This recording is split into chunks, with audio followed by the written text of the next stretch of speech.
Holy City Center Radio. It is episode 319, and I am your host, Christian Sanger. Today is Monday, December 2nd, 2024. Holy crap, it is December. Unreal. The year 2024 is almost over. That is wild to me. I know it seems every handful of episodes I'm like, well, I can't believe it's this month all of a sudden. But for real, it just, feels like November just flew by. That's going to happen with the holidays and, having a nice break where I was in Connecticut with my family. That helped the time fly by as well. I am back in Charleston. Glad to be back, but certainly sad and missing my family. It's always so much fun going back home and spending time with them. And, and around the holidays, it's always a little extra special feeling, going back to my hometown, being in my parents' home, which I grew up in, and, seeing my brother and his family. It's always brings back a lot of memories. It's always a lot of fun. It's just great. And the holidays just makes it a little bit more special, that feeling of, being in your hometown and with your family. It's always just a little bit more, heightened because it's such a fun time of year. So had a great visit, went to my high school's rivalry football game the night before Thanksgiving. Oddly, my high school, and I played on the football team there, and my brother did as well. But my brother is actually an assistant coach on the rivalry, on the other school, the rival. He and his, one of his best friends from high school and college, his friend is the head coach and has done a terrific job with that school, kind of turning around their program. Where they've been in the state championship game for 2 years in a row and, have had awesome records each year that he's coached. And my brother is an assistant coach, and he loves doing it, and it's exciting and fun all year. But it's a little tough to watch my high school, and his for that matter, and my dad. My dad went to the same high school. You're rooting for them all the time, but then I gotta, my high school versus the school my brother coaches, which also is my mom's high school, to add to the whole rivalry aspect to it. So we have lots of ties with both of those schools, but so not a lot of fun because you don't really know. I got to cheer for my brother, of course, but I do love my high school, and I would love to see them do well. But my brother and his team blew out my high school, unfortunately. I wanted a close game at least, but happy for my brother and his friends and the kids that they're coaching. Another awesome year, and they're getting ready for the playoffs. Thankfully, my high school, despite the loss, they're going to the playoffs as well. So a good result in the end, that they both get to have good seasons and both get to play, go on and try to win a championship, which is exciting. So other than that, just kind of laid low after some adventures of seeing concerts and things. Enjoyed Thanksgiving at my brother's house. It was great, delicious food. We watched football, and then flew back pretty early to Charleston. A little bit chilly here in Charleston. It's not too dissimilar to the weather I was experiencing back in Connecticut, so that was a bit of a bummer. Was hoping it'd be a lot warmer, but yeah, especially when the sun goes down. It's been a little chilly since I've been back, but to be expected in late November, early December. So that's it. I am going back for Christmas. I've already booked my flight, so I'm very excited about that, and looking forward to what December may have in store here in Charleston, and then getting home to visit the family again. So hope all of you had an amazing Thanksgiving. I hope you got some time away from work. Hopefully a lot of you aren't in retail or one of those jobs that kept you super busy on Black Friday.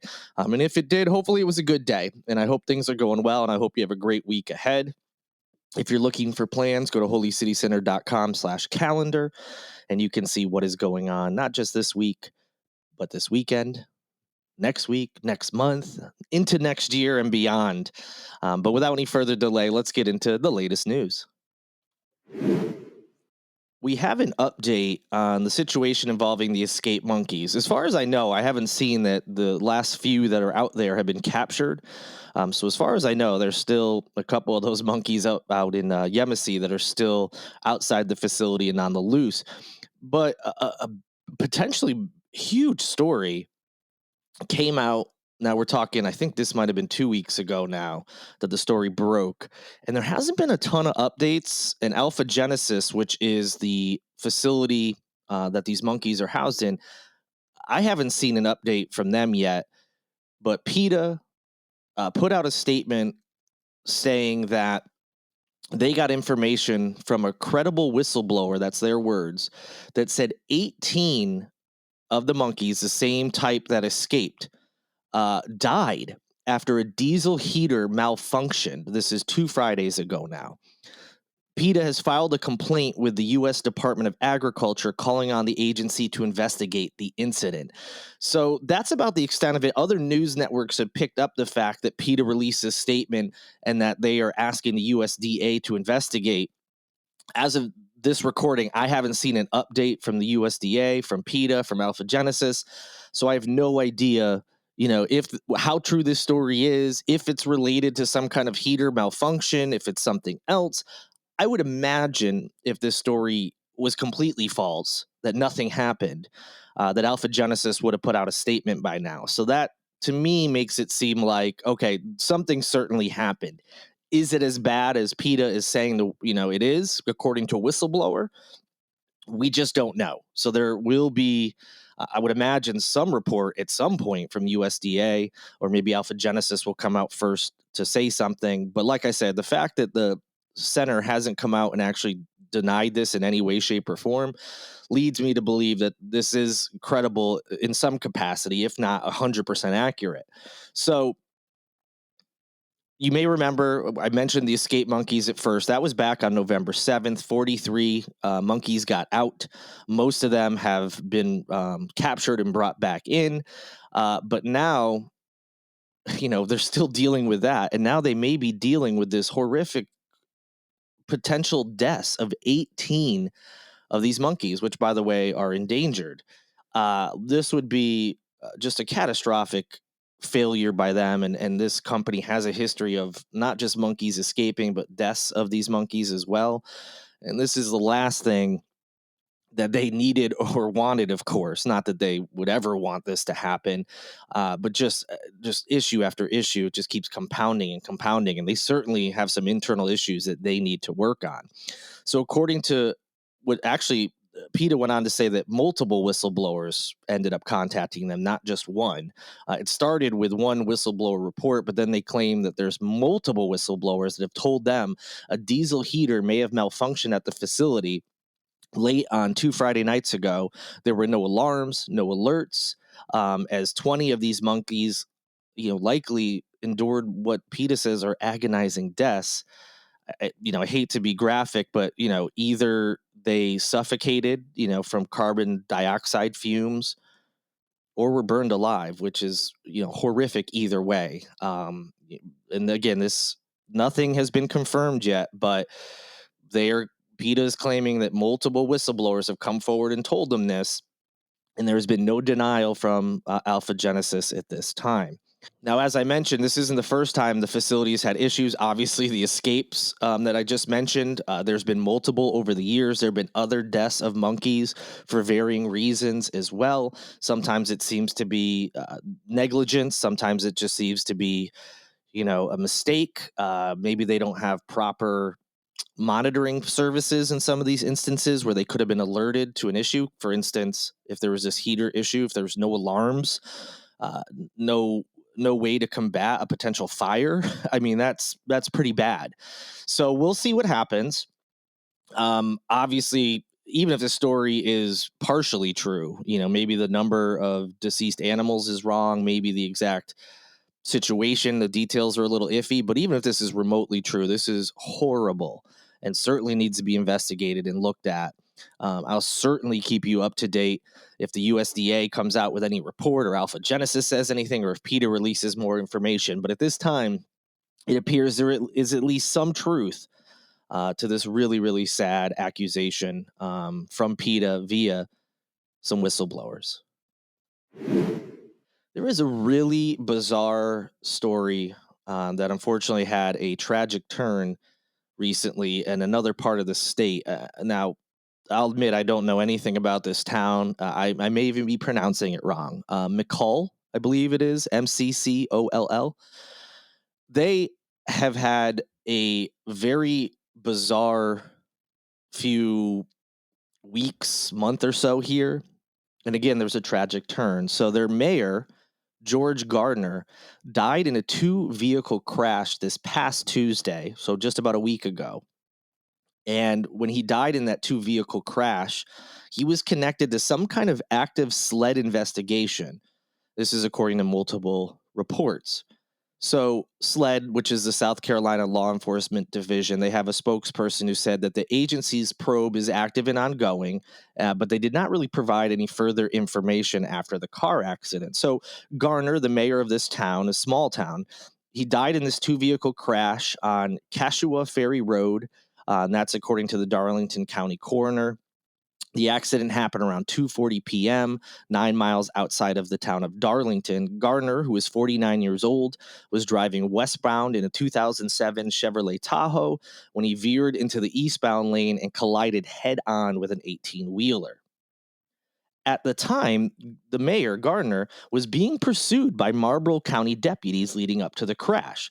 So there's an active and ongoing investigation. They're not really giving details. He was being pursued by Marlboro County deputies leading up to the crash. So all sorts of questions. But according to a Marlboro County deputy, yes, they were pursuing him, but the pursuit was not related to any laws being broken.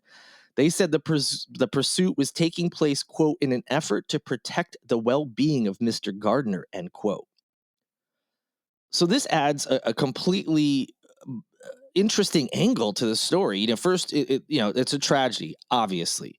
A mayor of a town dies in a car accident, just 49 years old, tragedy. Then you find out he's being pursued by police. Okay, if you're being pursued, was there an arrest warrant? Well, apparently not. Was he speeding and then they were trying to pull him over or something and he fled? Apparently not. They say that he did not break any laws, but yet they were pursuing him and they're doing it for his own well-being. So then that raises the question, okay, was his life in danger because there was a threat against him, or did he indicate, or did people with his family or friends contact police to indicate maybe he was a danger to himself?